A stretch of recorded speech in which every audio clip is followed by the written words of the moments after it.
तो देखिए, जिन बच्चों को भी या बड़ों को खांसी, नज़ला, ज़ुकाम, दमा, छींकें ये रहती है, उसमें उन लोगों में इम्यूनिटी की कमी होती है, यानी रोग प्रतिरोधक क्षमता कम होती है, ज़रूरत से कम होती है।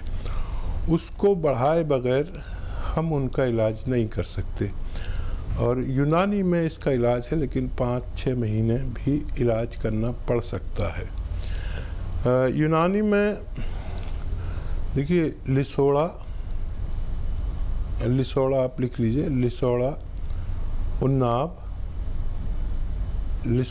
और उन्नाब ऐसे 100 ग्राम ले लीजिए। और अलसी, लिसोड़ा, उन्नाब, अलसी तीनों चीज़ों को 100 ग्राम लें, पाउडर बना लें। और इसमें 10 ग्राम पीपलें, जो आपके किचन में लंबी लंबी होती हैं, 1-2 इंच की पीपलें कहलाती हैं, इसमें ये भी मिक्स कर लें। और 1 चम्मच सुबह निहार मुँह, यानी खाली पेट गर्म पानी या चाय के साथ खिला दिया करिए ये पाउडर। और ज़्यादा है तो रात को भी खिला दें।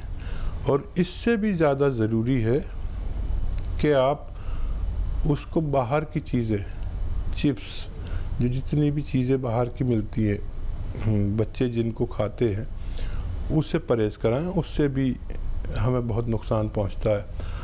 और खट्टी चीज़ें बिल्कुल नहीं खाएं, ठंडी और खट्टी चीज़ें अगर 5-6 महीने तक ना खाएं और ये नुस्खा इस्तेमाल करें तो बच्चे को फ़ायदा होना मुमकिन है।